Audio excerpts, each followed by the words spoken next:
അസ്സലാമു അലൈക്കും. കഴിഞ്ഞ ക്ലാസ്സുകളിലായി ഹിവാറാണ് നമ്മൾ പഠിച്ചുകൊണ്ടിരുന്നത്. മുദരിസത്തും നാദിറുൽ മദ്രസയും, ടീച്ചറും പ്രിൻസിപ്പളും തമ്മിലുള്ള ഹിവാർ നമ്മൾ പഠിച്ചു. അതുപോലെ നാദിറുൽ മദ്രസയും നിങ്ങളും തമ്മിലുള്ള ഹിവാറും നമ്മൾ പഠിച്ചു കഴിഞ്ഞു. ഈ ഹിവാറിൽ സ്വബാഉൽ ഖൈർ പറഞ്ഞാൽ തിരിച്ച് സ്വബാഹുന്നൂർ പറയണം. അതുപോലെ മസാഉൽ ഖൈർ പറഞ്ഞാൽ മസാഉന്നൂർ പറയണം എന്നും നമ്മൾ പഠിച്ചു. കഴിഞ്ഞ ക്ലാസ്സിൽ നമ്മൾ പറഞ്ഞു വന്നത് പുതിയ സ്കൂളിലെത്തിയ ജവാദിനോട് ആ സ്കൂളിലെ നാദിറുൽ മദ്രസ ചില കാര്യങ്ങളൊക്കെ സംസാരിച്ചു. അതായിരുന്നു നമ്മൾ പഠിച്ചു വന്നത്. ഇപ്പോൾ ജവാദുള്ളത് പുതിയ സ്കൂളിലാണല്ലോ. റഅ ജവാദ് ലായിഹാത്തിൻ മുഖ്തലിഫതൻ ഫീ സൊഫ്ഇ അൽ ജദീദ്. റഅ ജവാദ്, ജവാദ് കണ്ടു. ലായിഹാത്തിൻ മുഖ്തലിഫ വ്യത്യസ്ത പ്ലക്കാർഡുകൾ. ഫി സൊഫ്ഇ അൽ ജദീദ് അവൻ്റെ പുതിയ ക്ലാസ് റൂമിൽ അവന് വ്യത്യസ്ത രീതിയിലുള്ള പ്ലക്കാർഡുകൾ കണ്ടു. എന്തൊക്കെയായിരുന്നു ആ പ്ലക്കാർഡിലുണ്ടായിരുന്നത്? നഖ്റഉ നമുക്ക് വായിക്കാം. 90-ാമത്തെ പേജ് നോക്കൂ. അത് നിങ്ങൾ കാണുന്നുണ്ടല്ലോ. നഖ്റഉ നമുക്ക് വായിക്കാം. ഹാഫിൽ അലാ നളാഫത്തിൽ മദ്രസ. ഹാഫിൽ അലാ നളാഫത്തിൽ മദ്രസ. ഹാഫിൽ എന്ന് പറഞ്ഞാൽ നീ വൃത്തിയായി സൂക്ഷിക്കൂ എന്നാണ്. ഹാഫിൽ എന്ന് പറഞ്ഞാൽ സൂക്ഷിക്കൂ.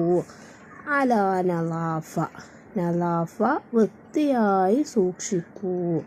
അൽ മദ്രസ, അൽ മദ്രസ എന്ന് പറഞ്ഞാൽ സ്കൂള്.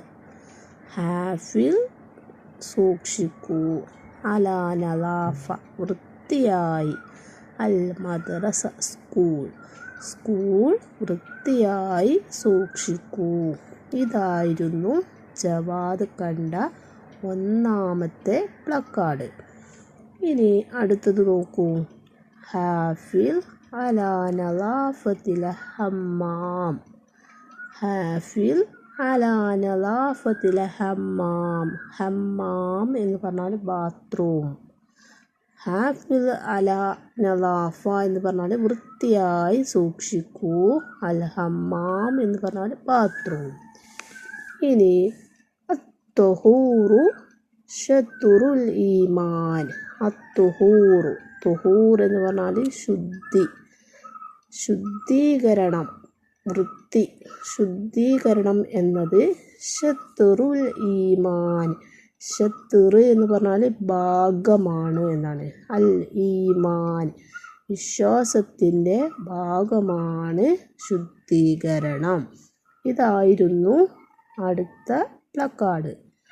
ഇനി അന്നളാഫത്തു മിനൽ ഈമാൻ.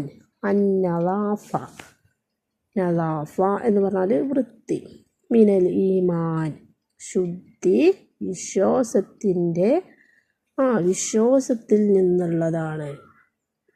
അന്നളാഫ ശുദ്ധി, മിനൽ ഈമാൻ വിശ്വാസത്തിൽ നിന്നാണ്. അപ്പോൾ ഈ യൂണിറ്റിൽ നമ്മൾ വൃത്തിയെക്കുറിച്ചാണ്, നളാഫത്തിനെ കുറിച്ചായിരുന്നു പഠിച്ചു കൊണ്ടിരുന്നത്. അതുകൊണ്ട് തന്നെ വൃത്തിയായി സൂക്ഷിക്കൂ എന്ന് പറയാനാണ് ഈ പ്ലക്കാർഡിലൊന്നായിട്ട് നമ്മൾ പഠിക്കുന്നത്. ഹാഫിൽ എന്ന് പറഞ്ഞാൽ സൂക്ഷിക്കൂ എന്നാണ്. ഹാഫിൽ സൂക്ഷിക്കൂ. അലാ നളാഫ വൃത്തിയായി സൂക്ഷിക്കൂ. അതിനുശേഷം നിങ്ങൾക്ക് എന്താണോ വൃത്തിയായി സൂക്ഷിക്കേണ്ടത് അതിൻ്റെ പേരും കൂടി പറയണം.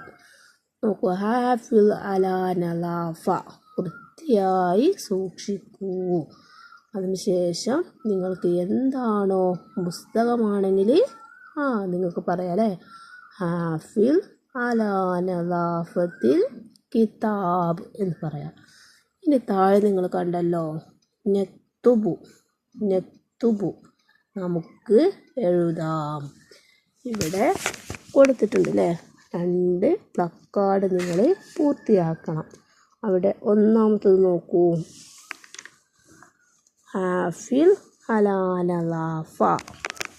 ഹാഫിൽ അലാ നദാഫ, വൃത്തിയായി സൂക്ഷിക്കൂ. എന്താണോ നിങ്ങൾക്ക് എഴുതേണ്ടത്, അപ്പോൾ അതിൻ്റെ പേര് അടുത്തതായി എഴുതണം. ഇനി നമുക്ക് ഹാഫിൽ അലാ നദാഫത്തിൽ മസ്ജിദ് അല്ലേ, പള്ളി വൃത്തിയായി സൂക്ഷിക്കൂ. ഹാഫിൽ അലാ നദാഫത്തിൽ ബുസ്താൻ, ഗാർഡൻ വൃത്തിയായി സൂക്ഷിക്കൂ. ഹാഫിൽ അലാ നദാഫത്തിൽ ബൈത്ത്, വീട് വൃത്തിയായി സൂക്ഷിക്കൂ. ഹാഫിൽ അലാ നദാഫത്തിൽ ലിബാസ് അല്ലേ, വസ്ത്രം വൃത്തിയായി സൂക്ഷിക്കൂ.